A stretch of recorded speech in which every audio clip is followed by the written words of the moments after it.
प्रणाम। मैं गोपाल शर्मा।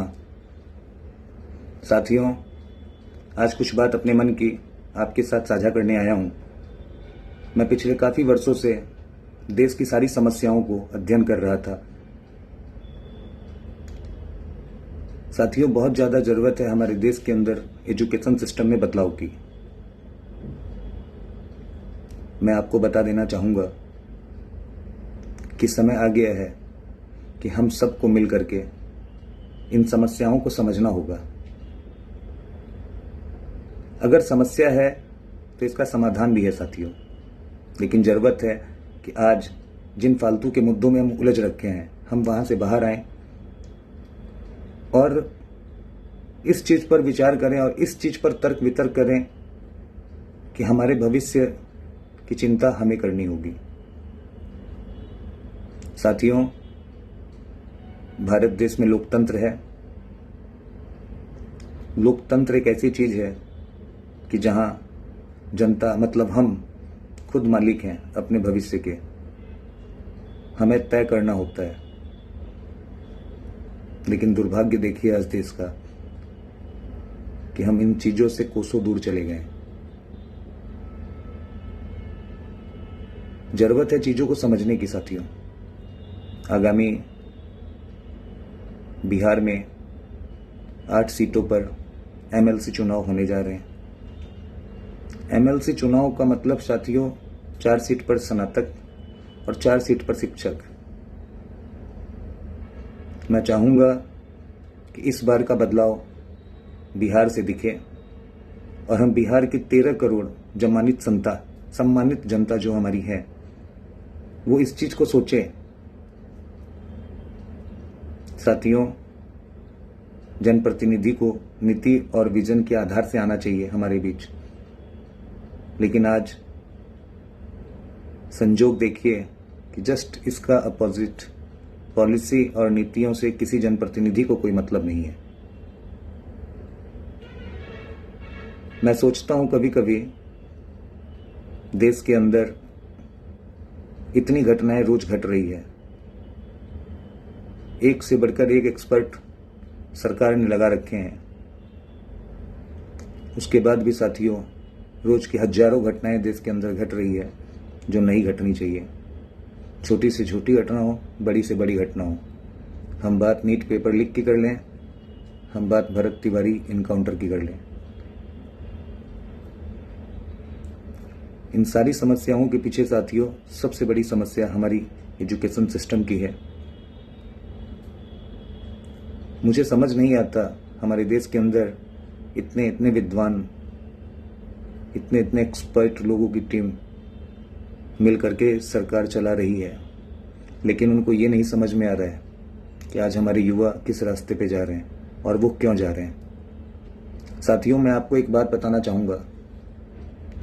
कुछ चीज़ें ऐसी हैं जो हमारी सरकार अगर उसे लागू करती है तो हमें मानना पड़ता है। मैं उदाहरण के तौर पे आपको बताना चाहूँगा कि आज के कई साल पहले हमारे देश के अंदर, अलग अलग राज्यों के अंदर, शहर के अंदर ट्रैफिक सिग्नल नहीं लगे हुए थे साथियों। सरकार को जब ऐसा लगा कि मैं भीड़ को नियंत्रण नहीं कर पा रहे हैं, तो उन्होंने उसको देखते हुए ट्रैफिक सिग्नल लागू किए। शुरुआत में हमें दिक्कत हुई साथियों, लेकिन बाद में हमने धीरे धीरे उस चीज़ को अपनाया और उसका परिणाम आज हमें पता है। हम सब अपने शहर में रहते हैं और हम एक रूल्स का, ट्रैफिक का पालन करते हैं क्योंकि सरकार ने ऐसा किया। तो मेरा बताने का मतलब ये है साथियों कि अगर सरकार कुछ बदलाव करती है तो वो हमारे हित में करती है। ज़रूरत है इस समय सरकार को समझने की कि हमारा हित किस में है। मैं आदरणीय सम्राट चौधरी जी से निवेदन करना चाहूँगा, एक बार बिहार की शिक्षा प्रणाली, एजुकेशन सिस्टम के विषय में सोचें। हमारे युवा क्यों यहाँ से पलायन हो रहे हैं? हमारे युवा, हमारे भाई, साथी भाई जो पढ़ रहे हैं, वो पढ़ने से उनको कुछ मिल क्यों नहीं रहा है? मैं बिहार की बात नहीं कर रहा हूँ साथियों। आप डिग्री लेकर के देश के किसी भी कोने में चले जाओ, आपको आपके मन लायक काम नहीं मिलेगा। फिर क्या मतलब ऐसी पढ़ाई का? क्यों हम ऐसा पढ़ रहे हैं? क्यों हम एक रेस में लगे हुए हैं? मेरा विनम्र निवेदन है सम्राट चौधरी जी से, इस विषय पर गंभीरता से संज्ञान लें। बिहार सरकार को अपने शिक्षा प्रणाली में बदलाव करने की बहुत जरूरत है। शिक्षा प्रणाली के बदलाव करते ही बिहार का विकास सुनिश्चित है। और मैं बिहार की 13 करोड़ जनता जो हमारी है, जो मेरा ये वीडियो देख रही है, मैं आपका भाई, आपका बेटा, आपसे निवेदन करता हूं, इस बार के एमएलसी चुनाव में आप नीति और विजन के हिसाब से वोट दें, क्योंकि ये आपका भविष्य तय करेगा साथियों। बिहार की जब तक शिक्षा प्रणाली में बदलाव नहीं होगा, न तो स्नातक युवा हमारे जो ग्रेजुएट भाई हैं उन्हें कोई रोजगार मिलेगा, न हमारे शिक्षक गुरुजन जितने हैं। आज मैं चाहता हूं कि भाई हमारे जो बच्चों को गुरुजन हमारे पढ़ा रहे हैं, उन्हें ये पता होना चाहिए कि हमारे बच्चे आगे चल करके सक्सेस हों, न कि वो ऐसे बेरोजगार घूमें और ऐसे ही लाठी डंडा खा के प्रोटेस्ट करते रहें। तो मेरा सारे शिक्षकों से निवेदन है कि बिहार में इस बार अपना वोट विजन और नीतियों के आधार पर तय करें। क्या बिहार हित में है, क्या आपके हित में है?